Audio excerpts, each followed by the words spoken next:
E fala galera, beleza? Passando aqui para trazer mais um conteúdo para vocês hoje. E o assunto da aula de hoje é sobre parada cardiorrespiratória. Vamos aprender como realizar o atendimento a uma parada cardiorrespiratória. E só para contextualizar, né, trazer de forma organizada, eu trouxe os tópicos o que nós vamos abordar nessa aula, certo? Então vamos falar sobre definição de uma parada cardiorrespiratória, a diferença dos contextos intra versus extra-hospitalar, falar também sobre as cadeias de sobrevivência, quais são as recomendações, né, que possuem nível alto de evidência, como reconhecer, como realizar uma RCP de qualidade, quais são os ritmos de uma parada, quais são as causas reversíveis, os dispositivos utilizados na PCR, quais são as medicações que nós devemos utilizar, quais são os cuidados que nós devemos ter pós-parada, e vou fazer um apanhado geral, uma revisão geral do protocolo de atendimento. E vamos começar pela definição. Afinal, o que é parada cardiorrespiratória? Eu trago para vocês a seguinte definição. Parada cardiorrespiratória corresponde à cessação súbita da atividade mecânica do coração, que gera um consequente colapso hemodinâmico, um quadro de choque grave, em que o paciente não tem nem pulso nem respiração. Então vamos lá, um evento súbito, em que o paciente perde a capacidade de contratilidade do coração, em que esse coração ineficaz, né, se tratando da parte mecânica, não é capaz de gerar pulso central, não é capaz de gerar uma circulação sistêmica. E nisso, o paciente entra no quadro de hipoperfusão grave, em que o paciente não tem pulso central e não respira. É um conceito um pouco amplo, mas é o que engloba um paciente em parada cardiorrespiratória. Agora vamos tentar identificar, né, comparar o contexto intra versus extra-hospitalar em uma parada cardiorrespiratória. Pensando no contexto extra-hospitalar, eu acabei de falar que parada é um evento súbito. Mas ao compararmos esses dois contextos, se a gente for analisar um paciente, um indivíduo, 12 horas, 24 horas antes de um evento de parada, com certeza ele já vinha deteriorando do ponto de vista clínico. E essa é a principal diferença do contexto intra para o extra-hospitalar. No intra-hospitalar, muito provavelmente se trata de um paciente que tinha uma comorbidade ou alguma outra situação, né, que levou a descompensação, e esse paciente precisou ser internado para ser observado.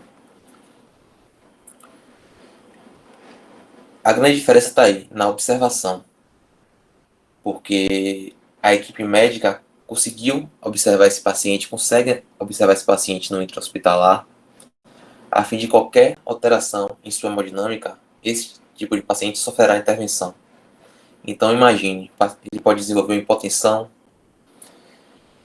ele pode desenvolver um quadro de hipotermia, um foco infeccioso, hipertermia, distúrbios hidroeletrolíticos, mas a partir do momento que ele está sendo observado, ele sofrerá todas as intervenções possíveis para que ele não entre no desequilíbrio hemodinâmico e que gere justamente uma causa de uma parada cardiorrespiratória.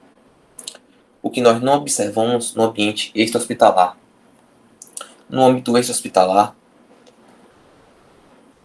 nós não conseguimos, não temos condições de observar esse paciente, mas muito provavelmente é um paciente que, do ponto de vista clínico, 12 horas antes do evento, 24 horas antes, passam por um período de descompensação. Ele pode ter tido mal-estar súbito, enjoo, náuseas, né, que é enjoo, episódio de vômito, perda da consciência, sudorese, em que ele não procurou o serviço de saúde e, infelizmente, acabou desenvolvendo um desfecho de PCR. Outras diferenças importantes é quanto ao ritmo em ambas situações. Os ritmos que são mais reversíveis em uma parada são os ritmos chocáveis, que são mais comuns no início de uma PCR extra-hospitalar. Só que o detalhe é justamente esse. Em tese, era para ser um ritmo mais fácil de ser revertido, porque pode ocorrer a intervenção do desfibrilador. Mas, a gente parar para analisar em quanto tempo o serviço de saúde vai chegar. A comunidade é treinada para atender uma PCR, entende? Então, tem alguns fatores que interferem diretamente na chance de reversão do evento. O SAMU chegou na cena de uma parada em quanto tempo? Esse paciente já está quanto tempo parado? Entende? Então, são vários fatores que influenciam. Enquanto no meio intra-hospitalar, apesar de ser um paciente mais grave, esse paciente tem condições de sofrer sucessivas intervenções para que evite que ele desenvolva uma PCR.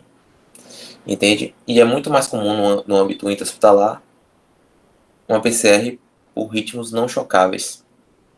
Mas, do ponto de vista clínico, você vai fazer de tudo que for possível para que ele não desenvolva a parada. E até que desenvolva, muito provavelmente você vai saber o que causou essa parada e vai poder intervir. Certo? Mas não tem como generalizar, mas juntando tudo, né? Cada caso é um caso, mas esse é o geral comparando as duas situações.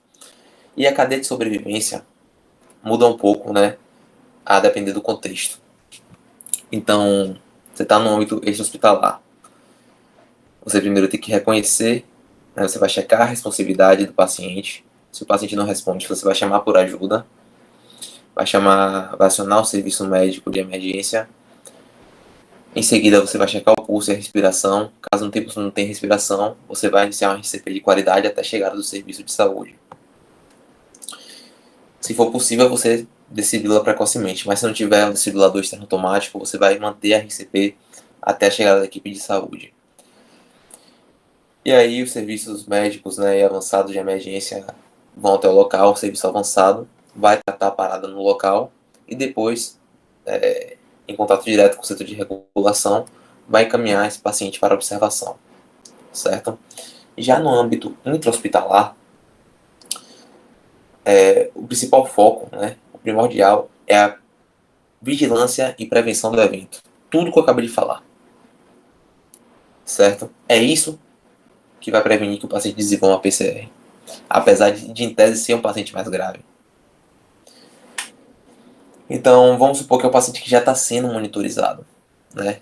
Já está recebendo droga vasoativa há mais de 48 horas, está ali com todos os parâmetros hemodinâmicos.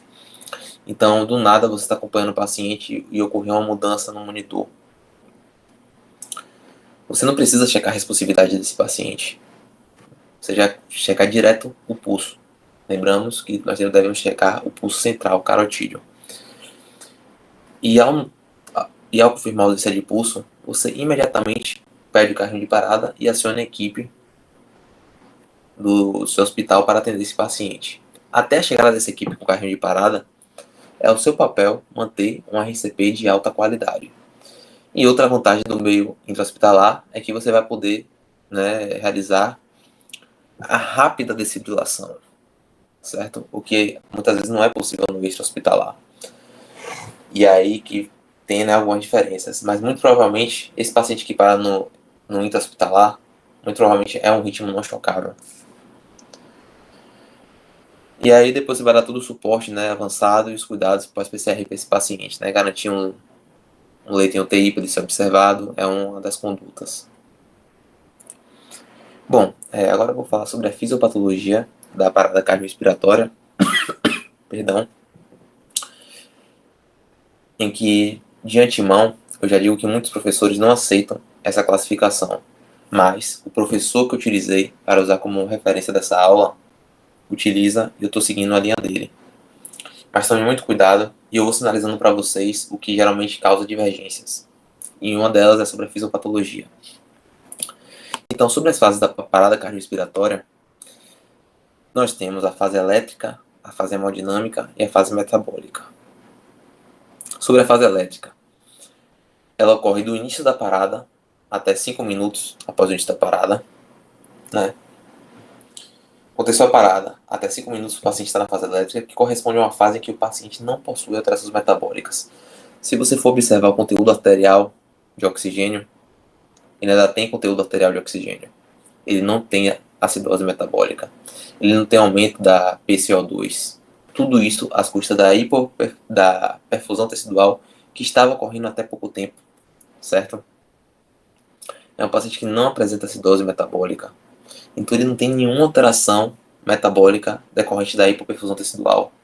Ele apenas tem uma desorganização elétrica em que a principal intervenção nesses casos é justamente a desfibrilação precoce. Porque se você consegue desfibrilar esse tipo de paciente, a chance de reversão do evento é infinitamente maior. E melhor, se você consegue desfibrilar esse paciente em ritmo chocável nos primeiros 5 minutos após a parada, esse paciente tem grande chance de voltar e voltar com excelente prognóstico, tanto do ponto de vista neurológico como do ponto de vista orgânico.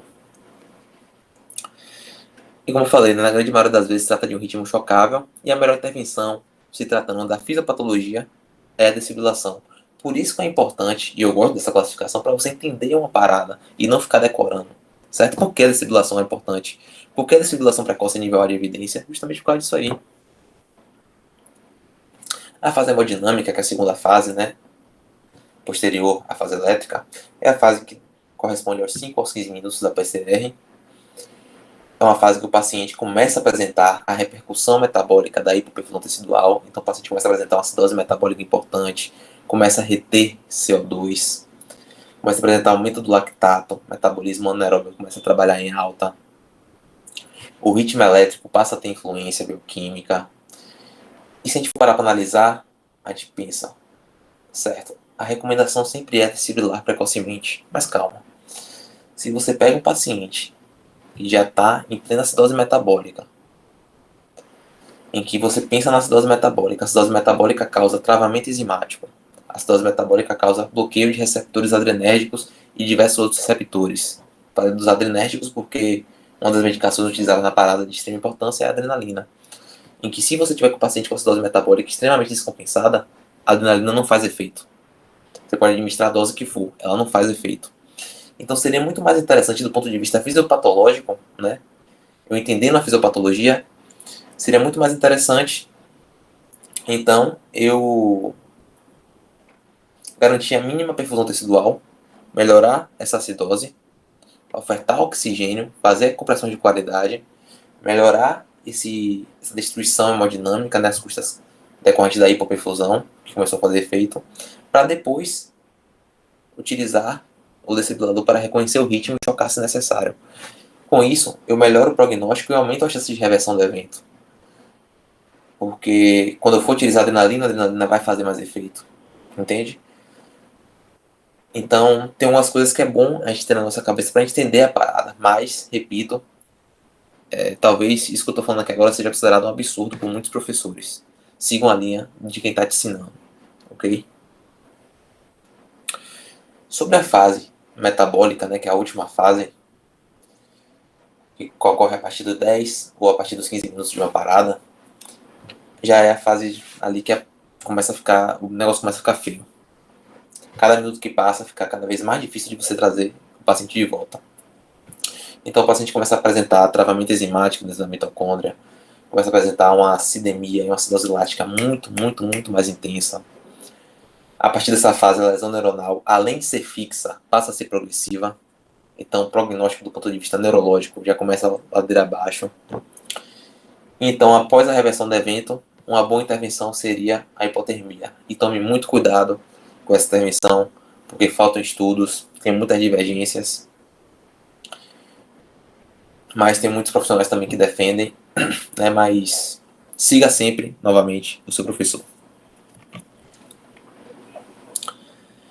Então, sobre as intervenções nível área de evidência, apenas de tudo que eu falei, né? Ainda vou falar das medicações e outras intervenções, apenas duas possuem nível A de evidência, que realmente tem comprovação nível AA de evidência.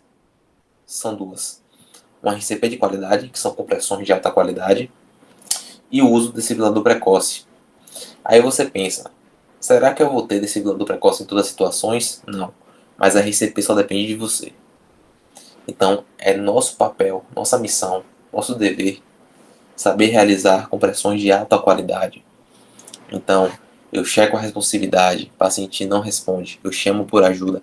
Então, até a chegada da equipe de saúde ao local onde eu estou com o indivíduo em parada cardiorrespiratória, é meu papel realizar uma compressão de alta qualidade até a chegada do serviço, certo? E uma observação, a parada cardiorrespiratória possui uma mortalidade muito alta. E a depender de onde, do local, né, de onde estejamos falando, possui uma mortalidade ainda mais alta. E muitos fatores influenciam, como eu já falei.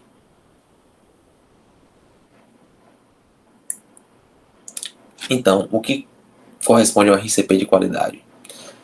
O que é uma compressão torácica de qualidade? Vamos ficar atento aos tópicos. É você garantir que o paciente esteja em decúbito dorsal horizontal.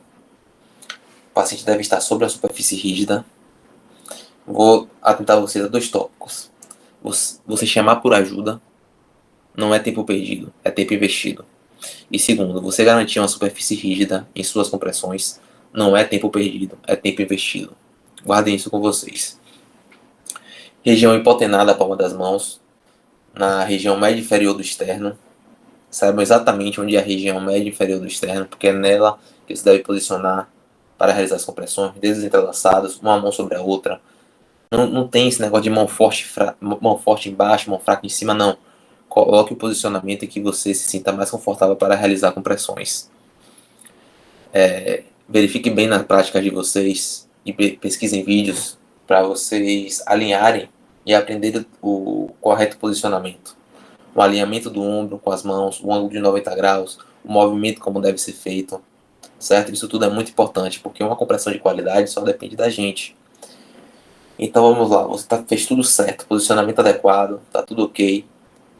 Você vai realizar a compressão. Você deve realizar um aprofundamento a cada compressão de 5 ou 6 centímetros e permitir o retorno do tórax à posição de repouso. Vou explicar para vocês por quê. Não é que você está dando ali um estímulo no coração para que o coração volte. Não é isso. Você está simulando a mínima função cardíaca, que é de bombear o sangue. Então, quando você faz o aprofundamento de 5 a 6 centímetros, você está simplesmente simulando uma sístole. Claro que não chega a ser equivalente a um coração em seu perfeito estado mecânico de funcionamento, mas você está garantindo ali uma sístole, você está injetando sangue na aorta, para você garantir a mínima perfusão tecidual. E por que o retorno do tórax à posição de repouso? Porque diminui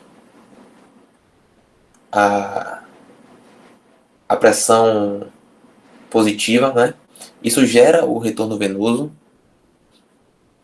e você permite o retorno venoso e também a perfusão coronariana, certo? Então, de nada adianta você estar realizando 150 compressões por minuto e você não permitir que o tórax volte à posição de repouso a cada compressão, porque duas coisas: você permite o retorno venoso, você permite que o coração se encha no repouso e você também permite a perfusão coronariana, certo? Porque são as duas coisas que acontecem na diástole: perfusão coronariana e retorno venoso, ok? Então, a frequência ideal é de 100 a 120 compressões por minuto, em que a cada 30 compressões a gente intercala com 2 ventilações. E também, né, geralmente a gente faz a ventilação com ambu, em que a gente sempre aperta, né, um terço do ambu, porque não é interessante a gente ventilar muito o paciente, porque é uma ventilação por pressão positiva, né? E se você aumenta muito a pressão intratorácica, você diminui o retorno venoso, certo? Em um paciente que já está com um quadro de hipoperfusão. Então tudo tem que ser na medida certa e seguir as recomendações. Minimizar o máximo possível as interrupções e sempre fiscalizar, revezar com outra pessoa para realizar as compressões de qualidade, corrigir os colegas que estão intervindo no paciente e também utilizar o auxílio de um aplicativo que auxilie nas compressões, certo? Então vamos lá. Suspeita de parada cardiorrespiratória. O que fazer? Vamos para o passo a passo. Primeiro, você vai checar a responsividade. O paciente responde não deixa de ser um paciente grave. Você vai chamar por ajuda e vai realizar a abordagem do ABC do paciente sucessivamente. Perdão. Você vai analisar, fazer a abordagem da via aérea, respiração e circulação do paciente de forma sucessiva. O paciente não responde, você vai chamar por ajuda também e vai fazer a avaliação do suporte básico de vida. Se ele vai precisar ou não de uma RCP até a chegada do suporte de saúde, ok? Então vamos lá. Respiração está ausente, o paciente não respira e tem pulso presente, muito provavelmente ele está em uma parada respiratória.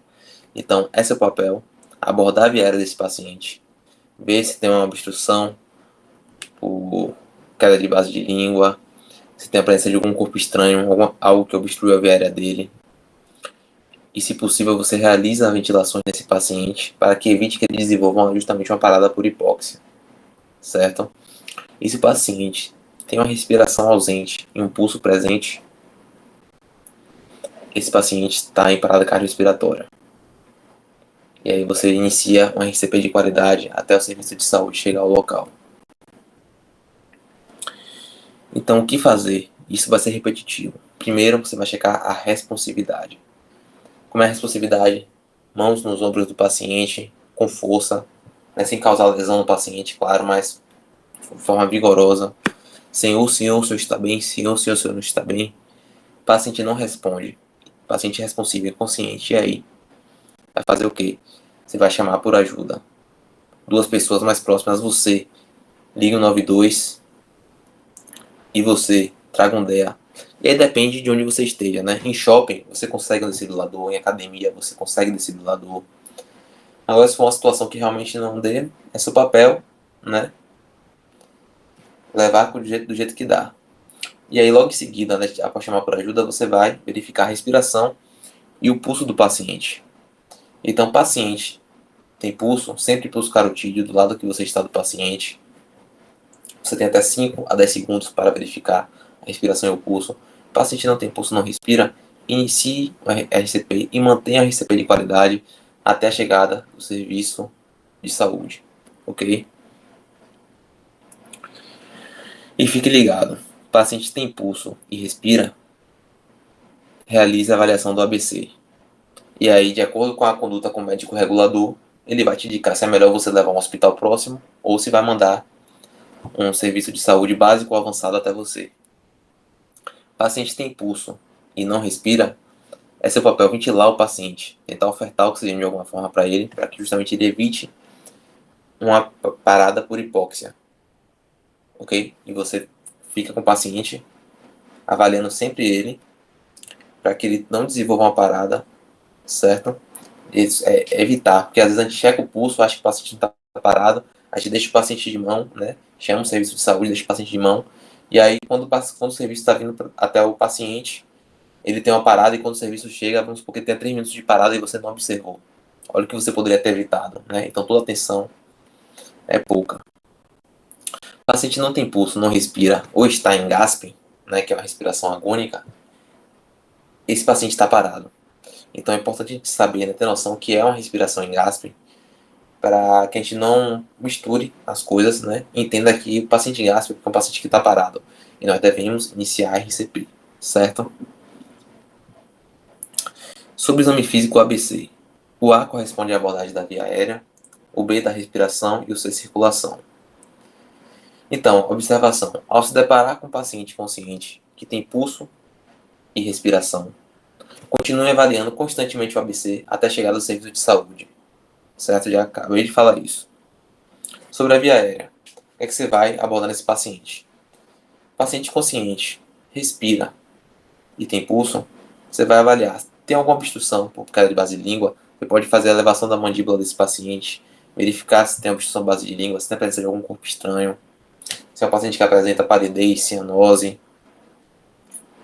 Na respiração, você vai realizar, né, aquele mnemônico IPAP, né? Você vai inspecionar o paciente, se for possível, auscultar, realizar a palpação.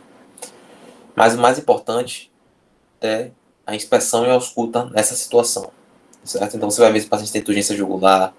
Por que turgência de jugular? Sempre pense que a jugular interna, junto com a veia cava superior e o átrio direito, funciona como um compartimento único. Então qualquer alteração em termos de torção de vaso da base, qualquer alteração que provoque a pressão de enchimento do átrio direito será refletido na jugular, na veia jugular interna, perdão. Então é muito importante você observar a turgência de jugular, certo? Se há adesivo de via aérea, uso de musculatura acessória, expansão torácica assimétrica, né? Se tem algum lado do tórax está hiperestendido, se há algum padrão respiratório patológico, né? Qual a frequência respiratória desse paciente, e vá abordando ele sucessivamente. Terminou o A, vai para o B, do B vai para o C, se der para avaliar o D, avalie o D, se não, vai para o E, vai avaliando o seu paciente, né? Sucessivamente até a chegada do serviço de saúde, certo? Não jamais abandone. A palpação, não tem muito o que fazer na palpação, nessa situação, né? Se fosse em âmbito, né? Por exemplo, trauma, teria mais coisas, mas só vai mesmo ali ver se o paciente tem efizema subcutâneo, um edema.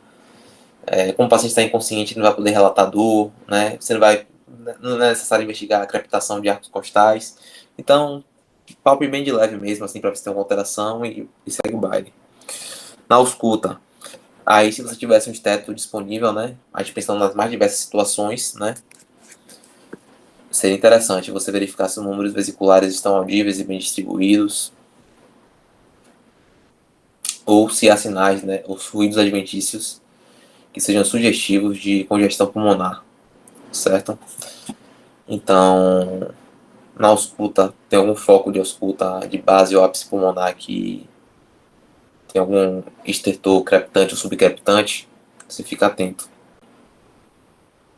Na circulação, você vai avaliar a pele, o pulso e a perfusão, pele, temperatura e umidade, pulso, frequência cardíaca, ritmicidade, simetria e amplitude, e a perfusão, tipo de enchimento capilar.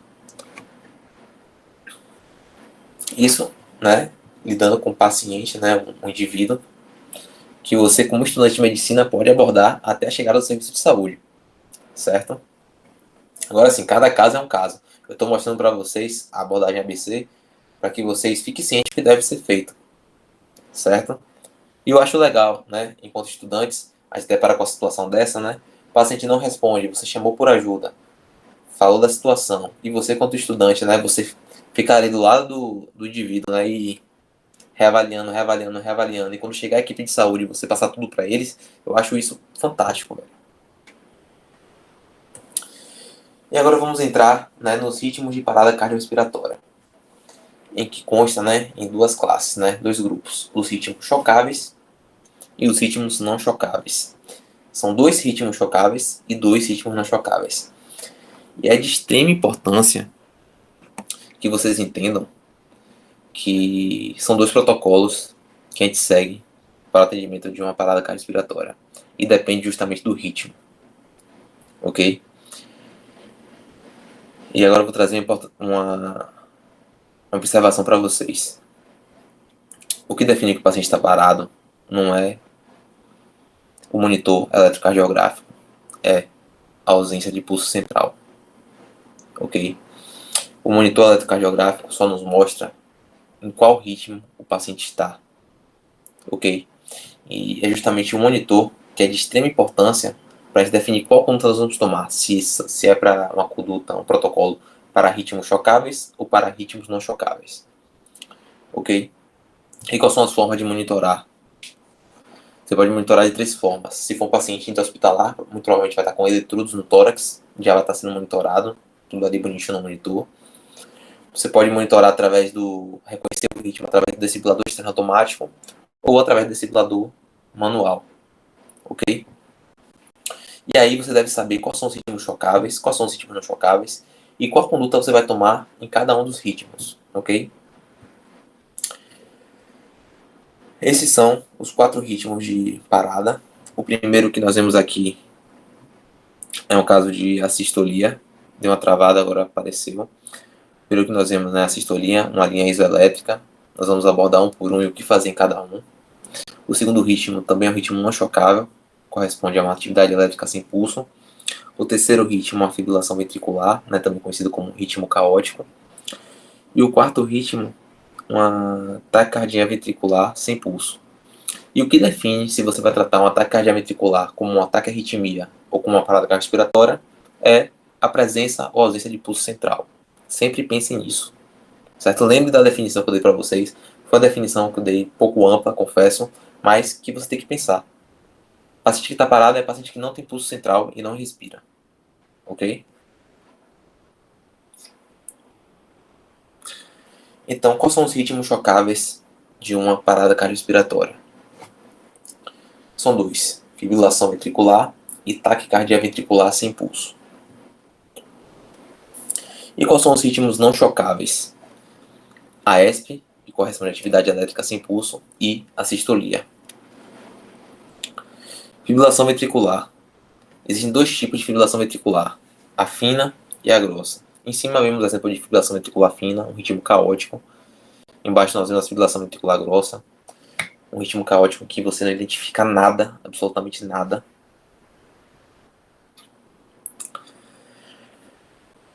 Então, sobre a fibrilação ventricular, é um dos ritmos mais comuns na parada cardiorrespiratória. É um ritmo caótico, você não consegue identificar nada. Existem dois tipos de fibrilação ventricular fina e fibrilação ventricular grossa. Em situações que provoquem tremor no paciente, né, um Parkinson mais grave, situações de frio que causem tremor, podem causar uma leitura errada do ritmo que pareça com a fibrilação ventricular. Mas aí é uma coisa, se o paciente está bem, está falando, está se movendo, o paciente não está parado. Você tem que, não é só tratar um monitor, tratar a doença, é tratar o paciente, certo? Ficar atento nos dois, ok? E sempre confirmar, né, caso assim, você não espere que o paciente vai parar, sempre confirmar através do pulso. Às vezes, assim, o paciente entra em sistolia. Muita gente fica afobada para aplicar o protocolo de checar cabo, ganho e derivação. Sendo que se não checou o pulso, e poderia ser que o paciente tem pulso e o paciente nem esteja parado. Entende? Então não precisa ir afobado. Faz tudo com calma, com tranquilidade, tem um passo a passo na sua cabeça, que eu acho que é vantajoso isso. Então, né, nessas dúvidas, né, de leitura equivocada de ritmo, né, você sempre pode mudar a derivação das pás. Então, geralmente, sempre está em D2, né, anteroapical. Teve alguma alteração, você está reconhecendo de forma com o desfibrilador manual, muda a derivação das pás, veja se realmente corresponde àquele ritmo que você estava imaginando, ou se foi um engano de leitura, certo? Algum equívoco. Sobre a taquicardia ventricular sem pulso. Existem dois tipos de taquicardia ventricular sem pulso. A taquicardia ventricular monomórfica, perdão, e a taquicardia ventricular polimórfica. A monomórfica que possui os QRS regulares, né? E as polimórficas, os QRS irregulares. E um grande exemplo de TV polimórfica, que é até raro da gente se deparar, é a Torsade de Puan, que nós também vamos mostrar aqui um exemplo. Em que, para as duas, né, a intervenção, nível de evidência, a desfibrilação, né? Isso se tratando de uma parada cardiorrespiratória, ok? E o que diferencia o tratamento para um ataque à arritmia ou parada ou uma PCR é justamente a presença ou não de pulso central. Então, um paciente que está com a... Você vê uma taquicardia ventricular monomórfica no monitor, como é que você vai dizer que esse paciente está parado? Checando o pulso dele. O paciente, você checa ali o pulso por 10 segundos, ele não tem pulso, é porque ele está em parada cardiorrespiratória e o ritmo é um ritmo chocável de taquicardia ventricular. Monomórfica, no caso. Então, corresponde ao ritmo taquicárdico, como você vê no monitor, um ritmo taquicárdico, um complexo ventricular largado, né, maior que 12 segundos, 0,12 segundos, e ausência de pulso central. E aqui nós vemos o exemplo, né, de taquicardia ventricular sem pulso, nesse caso monomórfica, né, você vê uma regularidade entre os complexos QRS. E nós vemos aqui um exemplo de uma taquicardia ventricular polimórfica, né, conhecida como torsade de Puan, né, torção das pontas, em que a recomendação é a desfibrilação. E para evitar um novo evento de parada, o uso de sulfato de magnésio, 1 a 2 gramas. Esqueci agora a dose, vou ficar devendo para vocês. Mas é indicado nesses casos a utilização de sulfato de magnésio. Então, a sistolia. Você se deparou com a sistolia, um ritmo da morte, né? Em que é um ritmo que não o coração não tem nem atividade elétrica nem atividade mecânica.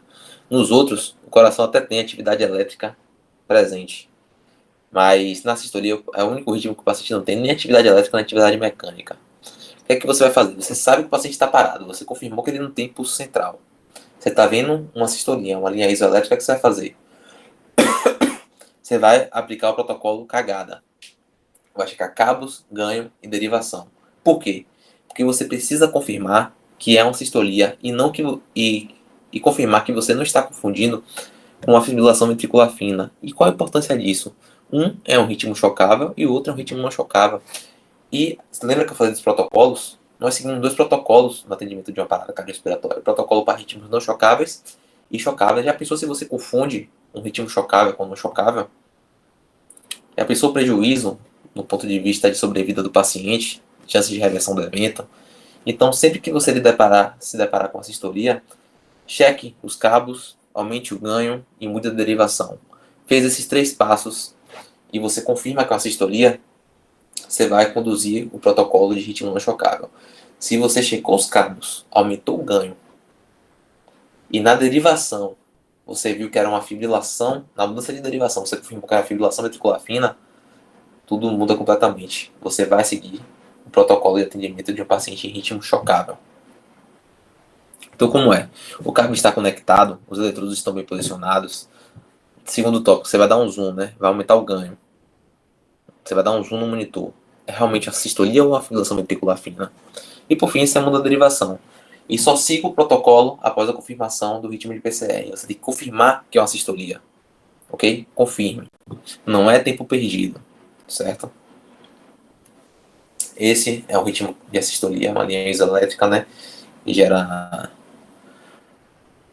um pouco de mal-estar aí, né? Se se deparar com um ritmo desse. Essa atividade elétrica sem pulso, né? A ESP, em que é um ritmo que muitas vezes pode se deparar com um ritmo sinusal, bradicárdico, né? Em que, se o paciente não tiver pulso, ele está parado em AESP, né? E aí você segue a linha, o protocolo de ritmos não chocáveis. E faz parte, né, dos ritmos não chocáveis, nós investigarmos as causas reversíveis. Por que não fazemos isso nos ritmos chocáveis? Porque os ritmos chocáveis são passíveis de desfibrilação, que é a intervenção com maior nível de evidência de reversão do evento, certo? Então, enquanto for um ritmo chocável, você prioriza a desfibrilação. Já se for um ritmo não chocável, você vai iniciar a RCP, você não pode desfibrilar o paciente, você vai realizar a RCP de qualidade, fazer o que for possível, as recomendações, uso de adrenalina, e você vai, enquanto sua equipe realiza a RCP, você vai investigar os 5H e 5Ts, que são justamente as causas reversíveis na parada cardiorrespiratória. Então, quais são os 5Hs? Você pensa sempre dos mais comuns para os menos comuns. Hipóxia, hipovolemia, hipocalemia e hipercalemia, acidose metabólica e hipotermia. Certo? E como é que você vai investigar isso? Depende do contexto. Se for um contexto que você estava observando o paciente, ele já estava internado há bom tempo, muito provavelmente você vai saber o motivo que ele parou, né? Ou pelo menos imaginar, certo? E aí, se for um paciente que já chegou parado em sua mão, ou você não teve a oportunidade de investigar, aí você vai direto no familiar, em alguém que esteja acompanhado com ele, e aí ele tem diabetes, ele faz uso de quais medicações, ele tem alguma doença, e ele é um paciente dialítico, nisso aí você já vai buscando, já vai eliminando, certo? E até mesmo ali, a avaliação da etapa B, né? Em que você observa a turgência de jugular, desvio de via aérea, você está eliminando já algumas causas reversíveis de parada cardiorrespiratória, né? E quais são os 5Ts? Tamponamento cardíaco, pneumotórax hipertensivo, tromboembolismo pulmonar, trombose coronariana e tóxicos, certo? Então esses são os 5Ts. E aqui, com base na minha fonte, é o tratamento que ele indica no livro dele. E isso causa muita divergência em professores, mas sempre siga o que o seu professor está dizendo, ok? Então, em uma parada por hipovolemia, eu vou fazer volume. Em uma parada por hipóxia, eu vou ofertar oxigênio. Posso garantir uma VR avançada para o meu paciente. Em uma parada por hipocalemia, eu vou administrar cloreto de potássio. Na hipercalemia, bicarbonato de sódio. O meu professor da minha prática indicava que, em paradas por hipocalemia, eu deveria administrar sulfato de magnésio. E em paradas por hipercalemia, gluconato de cálcio. Na acidose metabólica, bicarbonato de sódio.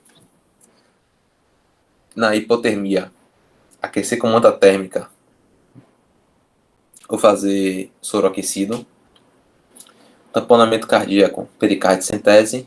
Tromboembolismo pulmonar, trombolizar o paciente com trombolite alteplase. Trombose coronariana, o indicativo é angioplastia. A gente não deve trombolizar com atenateplase. Isso aí é protocolo IAM, não confundam. Aqui é uma parada, então você encaminha o quanto antes para angioplastia. Pneumotórax hipertensivo. Toracocentese descompressiva de alívio.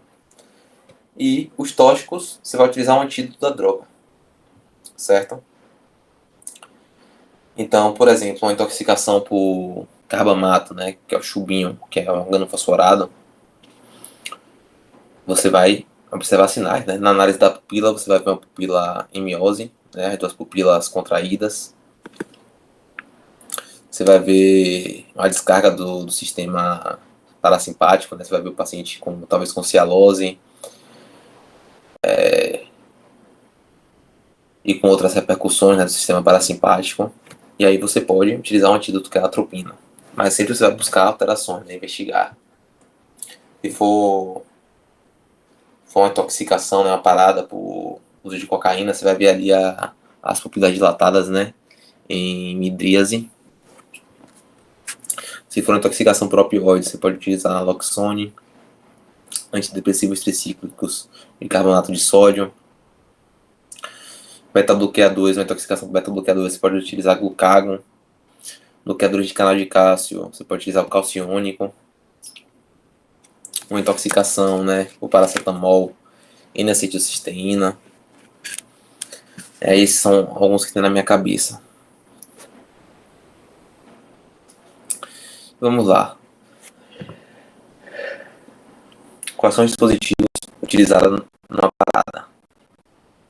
Então, desfibrilador, via aérea avançada, capnógrafo, e podemos também colocar aí o acesso luminoso periférico, né, em que nós devemos sempre optar, né, pela fossa cubital do paciente, em que precisa de Gelco 18, Polifix e torneirinha. Garantir o acesso, né, o quanto antes, né, se vai ter formação de equipe, você pede logo para quem ficar encarregado do acesso, garantir o quanto antes, né, para que você consiga administrar o quanto antes as drogas que podem ser utilizadas na parada, certo? Sobre o desfibrilador. Existem dois tipos de desfibrilador, o monofásico e o bifásico. Em que o monofásico, a carga máxima é de 360 joules e o bifásico de 200 joules. O recomendado é que você dê o primeiro choque conforme a recomendação do fabricante. Caso você não tenha acesso ao manual, você deve indicar maior carga de acordo com o desfibrilador. Tem também o desfibrilador externo automático, o desfibrilador manual. Né? E quando for administrar o choque, pede para toda a equipe afastar. E também não pode ter fonte de oxigênio ligada ao paciente. Tira o oxigênio e afasta toda a equipe, ok? Aqui é a posição correta das passes, né? Tanto do desfibrilador do DEA, né? Como do automático. Do manual, perdão. Anteroapical, região infraclavicular direita. E a região apical no tórax esquerdo. Aqui é o exemplo, né, do manual e do DEA. Mostrando as bases, né, o adesivo. Perdão.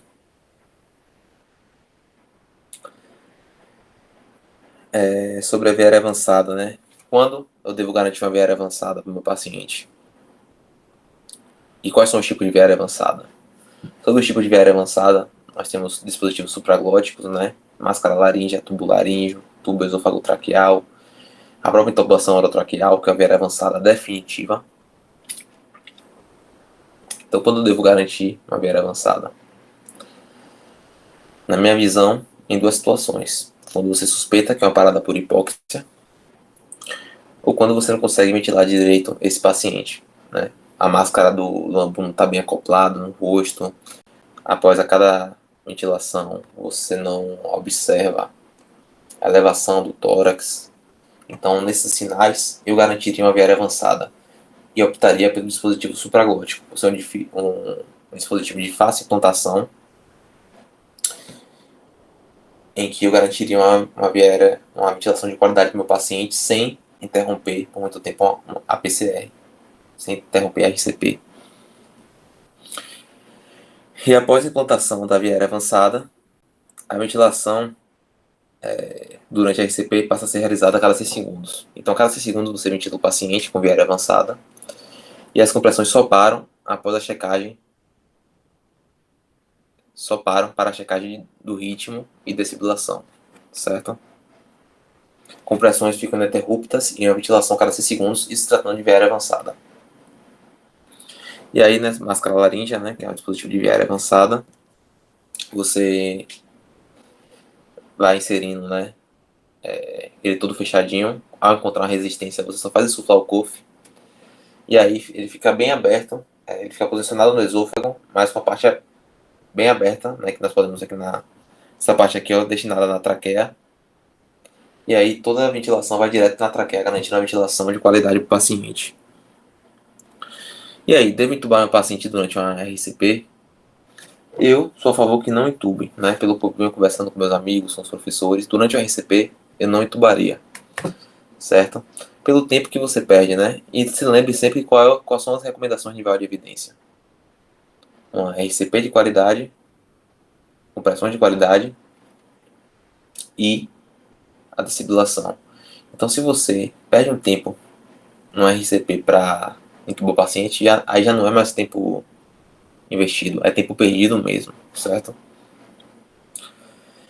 E ao garantir uma viária avançada, nós lançamos mão do capnógrafo, que é um dispositivo, né, que nós montamos na viária avançada, que mede a EtCO2, que é a fração exalada de CO2 na expiração, certo? Não confunda o EtCO2 com PaCO2. PaCO2 é gasometria arterial. EtCO2 é a fração, a quantidade exalada de CO2 pela expiração. Que qual é o nosso raciocínio? CO2 é produto do metabolismo aeróbio.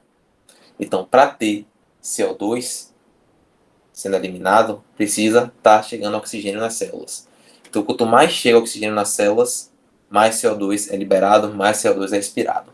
E a partir disso, nós conseguimos ter 3 informações com o capnógrafo. O primeiro, um EtCO2 abaixo de 10 milímetros de mercúrio é indicativo que está tendo uma RCP de péssima qualidade, certo? Ou então o dispositivo de viária foi colocado de forma errada, ou um ou outro. Ou a compressão, a RCP está uma merda, ou então a viária avançada foi colocada de forma errada. Quando o EtCO2 está entre 15 a 20, é indicativo que está sendo uma RCP de boa qualidade. E um EtCO2 acima de 30 a 35 é um indicativo de que ocorreu o retorno da circulação espontânea e o coração retomou sua atividade mecânica. Está conseguindo bombear sangue, né, para todo o corpo. Certo? Indica que a gente está chegando mais oxigênio nos tecidos, está liberando mais CO2 e expirando mais CO2, certo? E é isso que a gente espera no atendimento de um paciente de PCR, a reversão do evento. E agora vamos falar sobre as medicações utilizadas na parada cardiorrespiratória. Então, são duas, né? Claro que em causas reversíveis, como a gente falou, você pode utilizar outras medicações. Certo? Você vai utilizar um antídoto, você vai administrar no paciente para resolver uma causa que é reversível, que está causando a parada cardiorrespiratória. Mas, no geral, os protocolos são duas, a adrenalina e a amiodarona. Então, a adrenalina nós utilizamos em todos os ritmos, Em ritmos chocáveis, nós administramos ela a partir do segundo choque. E em ritmos não chocáveis, nós administramos ela o quanto antes. Ela só pode ser administrada a cada vez 1 miligrama e só pode ser administrada a cada 3 a 5 minutos. Então, a adrenalina é ciclo sim, ciclo não. Ok? A mildarona você só utiliza em situações de choque de ritmos chocáveis, né? Situação de ritmos que são refratários ao choque e adrenalina. Ok? E uma droga que você pode utilizar no lugar da mildarona é a lidocaína, que nós vamos falar um pouco mais na frente, certo? Mas não é tão importante isso não. E se for novamente a parada por causa reversível, você vai administrar, né? O, se for uma parada por acidose, você vai administrar bicarbonato de sódio, né? Se for uma parada por hipercalemia, né? Se seu professor te indicar que você tem que administrar gluconato de cálcio, você administra gluconato de cálcio se for por uma hipercalemia, certo? E por aí vai. Se for uma parada que está sendo causada por um tóxico, né? Por um carbamato, você vai administrar atropina, certo? Então, sobre a adrenalina. A adrenalina é utilizada em todos os ritmos de parada. É indicada após o segundo choque em ritmos chocáveis. E é administrado o quanto antes em ritmos não chocáveis. Sua administração é de 3 a 5 minutos. Aí você pensa, cada ciclo de RCP, né, que são compressões e ventilação, duram 2 minutos. Só para a checagem do ritmo e desfibrilação se necessário. Então você só vai poder administrar adrenalina ciclo sim, ciclo não, ok? E a cada administração, né, deve ser uma dose de adrenalina de 1 miligrama, seguido de um fluxo de soro fisiológico de 20 ml, né, soro fisiológico a 0,9%, com elevação do membro a 10 a 20 segundos, certo? Isso porque é um paciente que está em hipoperfusão tecidual e você precisa que a droga chegue no seu local de ação, certo? Em estudos, né, que trazem adrenalina como foco na parada, mostram que de fato ela apresenta o retorno da circulação espontânea, o aumento, né? Porém, ela piora o prognóstico neurológico. Isso se dá, né, pela sua vasoconstrição intensa que ela provoca, né? Diminuindo o fluxo cerebral. Mas nós não podemos abrir mão de utilizá-la. A amiodarona. A amiodarona é um medicamento antiarrítmico. É indicado em ritmos chocáveis, né, refratários ao choque e adrenalina. Sua administração é indicada até 2 doses na parada, então você só pode fazer uma dose de 300 e a segunda dose de 150. Após isso, você não usa mais, certo? Então, aquele ritmo chocável, uma fibrilação com taquicardia ventricular, que você administra o primeiro choque, administra o segundo, administra adrenalina, administra o terceiro choque, o paciente não retorna, você entra com a amiodarona. A primeira é de 300 e a segunda é de 150, certo? A primeira dose da amiodarona entra após o terceiro choque e a segunda dose após o quinto choque. E só pode ser administrada até 2 doses de amiodarona. Terminou a segunda dose, não usa mais, só vai ficar com adrenalina, RCP e desfibrilação, ok? E aí, né, a comparação sobre amiodarona e lidocaína, né? A lidocaína também atua como um antiarrítmico também, né? Tem essa função, tem esse mecanismo de ação de antiarrítmico. Mas por que a gente opta pela amiodarona, né? Pela disponibilidade, pelo preço, certo? E são drogas que se equivalem em termos de estudos, né? A amiodarona nos mostra, né, que pacientes apresentam maior retorno à circulação espontânea com a amiodarona, mas a taxa de alta hospitalar com as duas foram equivalentes. Então, você pode utilizar uma ou outra, né? Só que mais disponível a amiodarona é mais em conta, né? Então, fica mais acessível para utilizar em uma parada. Sobre a sequência de atendimento. Então, primeiro, você vai checar a responsividade. Uma suspeita de parada. Cheque a responsividade. Senhor, o senhor está bem? Senhor, o senhor está bem? O paciente não responde. Você vai chamar por ajuda. Você chamou por ajuda, né? Pedir para você liga o 92, você traga um DEA. Você vai, o terceiro passo é checar pulso e respiração por até 10 segundos. O paciente não tem pulso, não respira, iniciar RCP, ciclo de 30 compressões para 2 ventilações. Lembrando de compressões de alta qualidade. Assim Isso, a equipe avançada do SAMU já está indo em direção a você, certo? Mas, o quanto antes você tem o desfibrilador, você utiliza esse desfibrilador. Lembrando que você sabe que o paciente está parado. O desfibrilador externo automático é só para te indicar se é um ritmo passivo de choque ou não, ok? E o quanto antes você desfibrilar esse paciente, principalmente se for um ritmo chocável, você tem maiores chances de reverter o evento de parada. Então, primeiro, você vai reconhecer o ritmo de parada. Segundo, você vai aplicar o choque, né? Se for ritmo chocável, né? Fibrilação ventricular, taquicardia ventricular, sem pulso. Aplica o primeiro choque, isso sendo um ritmo chocável. Você volta a RCP de qualidade por 2 minutos, ciclo de 30 para 2. Deu 2 minutos, checa o ritmo novamente, é passivo de choque, aplica o segundo choque. Após o segundo choque, volta imediatamente a RCP. E durante a RCP, você pede para quem está na venóclise do paciente administrar a primeira dose de adrenalina, né? Sempre, não se esqueça, 1 mg de adrenalina, seguida de fluxo de 20 ml de soro fisiológico a 0,9%, com elevação do membro por 10 a 20 segundos. Mantenha a RCP por 2 minutos, checa o ritmo mais uma vez, aplica o segundo choque, e aí no terceiro choque, após o terceiro choque, que é o número 8, você vai administrar a primeira dose de amiodarona, que é de quantas miligramas? 300 miligramas. Tem que saber, viu? Primeira dose de amiodarona, 300 miligramas. E aí, continua por RCP por mais 2 minutos, mais um choque. E aí o próximo vai ser adrenalina e RCP. 13º, mais um choque, RCP e a segunda dose de amiodarona, que é aí no quinto choque. Amiodarona 150 miligramas. Tem essa sequência bem estabelecida na cabeça de vocês, certo? E aí volta para RCP, 2 minutos de RCP, mais uma desfibrilação. E agora a partir adrenalina, ciclo sim, ciclo não. Ok? E essa sequência só vale para ritmos chocáveis. E se for um ritmo não chocável? Você vai checar a responsividade, o paciente não responde, vai chamar por ajuda.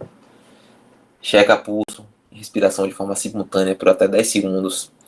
O paciente não tem pulso, não respira. Você vai manter a RCP até chegar ao desfibrilador. O quanto antes, você não vai desfibrilar nos ritmos não chocáveis, mas para você reconhecer se é um ritmo chocável ou não, você precisa saber posicionar as pás para fazer a leitura do ritmo de parada. Entende? Então, por isso o uso precoce do desfibrilador. Mas você não vai aplicar o choque, você precisa saber qual conduta você vai tomar. Por isso a importância. Então, aí, uso precoce do desfibrilador para reconhecimento de ritmo de parada, se é uma ESP ou sistolia. E aí, né? Você vai manter RCP, aí você sabe que é um ritmo não chocável, né? Caso seja uma sistolia, você vai aplicar o protocolo cagada. Você sabe que o paciente está parado, não tem pulso central, viu ali uma linha isolétrica com a sistolia, você vai checar cabo, ganho e derivação. Após confirmar a sistolia, você vai seguir a conduta, que é a mesma para o AESP. Se for AESP, você segue a mesma conduta, certo? Mas você só vai seguir a conduta para ritmo não chocável após confirmar a sistolia. Isso se for sistolia. Se for AESP, você já segue diante. E qual é essa conduta para o ritmo não chocável? Reiniciar RCP de imediato, administrar a primeira dose de adrenalina o quanto antes, 1 mg, seguido de 20 ml de fluxo de soro fisiológico a 0,9%, com elevação do membro por 10 a 20 segundos. E aí, durante sua equipe realiza a RCP, você vai investigar os 5Hs e os 5Ts. Certo? Lembrando que se for sistolia, sempre checar cabo, ganho e derivação. Primeiro tem que confirmar. Após confirmar que é uma sistolia, você segue o mesmo direcionamento do ritmo AESP, ok? É assim que se checa a responsividade do paciente, né? Senhor, o senhor está bem? Senhor, o senhor está bem? Se for no ambiente intra-hospitalar, né? O paciente houve ali está sendo monitorizado, né? É aí que chega o pulso carotídeo. Então, se tratando de um paciente monitorizado, você viu que teve ali uma mudança, né? O paciente está desacordado, inconsciente, e houve uma mudança no monitor eletrocardiográfico, você não precisa checar a responsividade. Checa logo o pulso, não tem pulso, pede o carrinho de parada, aciona a equipe, inicia a RCP, mantém a RCP de qualidade até a chegada do carrinho de parada. Agora vamos imaginar que você é um médico plantonista. Chega um paciente estável para você, você é o líder da sua equipe, tem que formar a sua equipe. Então eu, Dr. Luan Soriano, sou um médico plantonista, responsável pelo atendimento. Peço que você, doutora, fique na venóclise. Vocês dois aí, ó, fiquem nas compressões. Você, fique na via aérea do meu paciente. E você, doutor, vai ficar na monitorização do meu paciente. Certo? E aí, é um paciente instável, lembrando que o paciente não chegou parado para você. Chega lá ofegante, né, com dispneia, dor no peito, seja lá o que for os sintomas que ele chegue para você. Você vai se apresentar para o seu paciente. Pergunte sobre os sintomas dele, né? Se for paciente que fala, né, realize logo quanto antes a monitorização desse paciente. Porque ao monitorizar, você vai saber exatamente quais são as alterações hemodinâmicas que ele tem, né, junto com a sua anamnese e seu exame físico direcionado. E aí você intervém o quanto antes, precoce, para que ele evite de ter uma parada cardiorrespiratória. Entende esse time que você tem que ter? Já se chegar um paciente desacordado para você, você vai checar a responsividade, o pulso direto e já vai iniciar já a conduta de uma parada cardiorrespiratória, certo? Então, se for um paciente que fala, né, realiza a monitorização de imediato, realiza a monitorização, oximetria, venóclise, faça o exame físico, ABCDE, analise, faça a análise completa da hemodinâmica do paciente, né, e faça de tudo, né, faça todas as intervenções que forem possíveis, né, para que ele não desenvolva uma parada cardiorrespiratória, certo? E aí vamos supor que você fez toda a reanimação, seja por ritmo chocável ou não chocável, e o paciente voltou, né? Olha que legal, você conseguir reverter o evento de parada. Então, quais são os cuidados agora que você vai ter pós-parada? Você vai realizar o controle da temperatura, né, de 32 a 36 graus, controle da pressão arterial, né, manter a meta pressórica 90 por 60, controle da glicemia, esses valores variam bastante, né?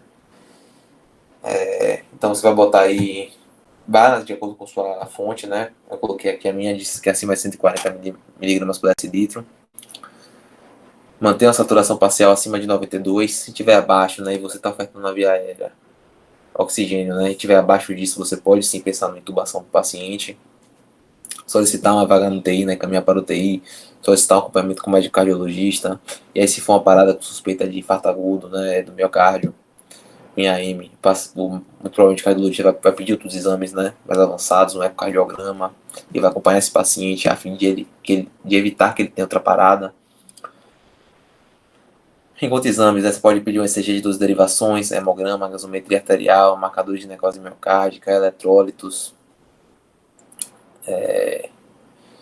E aí tudo com o intuito, né, de que o paciente seja observado, né, e que evite que ele tenha outro evento, certo?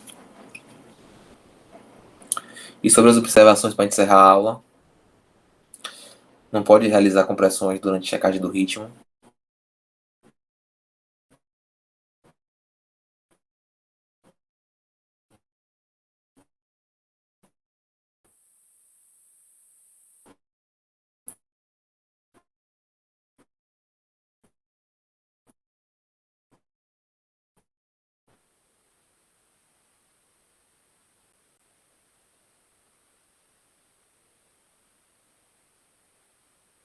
Automático, né, durante a checagem do intraósseo. Toda a medicação da parada pode ser realizada por 6 minutos intraósseo. A pressão arterial invasiva só para pacientes que já têm um acesso venoso central e não pode ter fonte de oxigênio ligado ao paciente durante o choque. Afasta todos, também tem que afastar a fonte de oxigênio, ok? E aqui foi a fonte da aula, né? Sou fã, né, desse fenômeno da medicina chamado Dr. José Paulo Ladeira, é um médico que eu tenho como referência. Tive como base esse livro, esse capítulo, mas nem tudo, né, que eu postei aqui é desse livro em específico. Tem de conversas com amigos, que eu aprendi com meus amigos nos meus estudos, com meus professores, né? Meu professor de teórica, de prática. E, velho, é incrível mesmo. E espero que vocês tenham gostado, né? Tá aí mais uma aula entregue, né? Um tema bastante interessante. E caso optem por estar por aqui, né? Acabei entregando um conteúdo um pouco aleatório, né? Muito assunto, né? Muito detalhe. Mas espero que vocês tenham entendido, né? A mensagem, a repetição, né? Coloque assim, parada por ritmo chocável. Quais são os ritmos chocáveis? Como é que eu reconheço o ritmo chocável? Onde é que eu utilizo a amiodarona? Quando eu vou utilizar adrenalina em ritmo chocável? Quando eu vou utilizar adrenalina em ritmo não chocável? Sabe esses detalhezinhos assim, que são importantes na sua cabeça e não decorar, sabe? Sempre ter um entendimento, certo? Valeu, galera. Tamo junto e até a próxima. Valeu.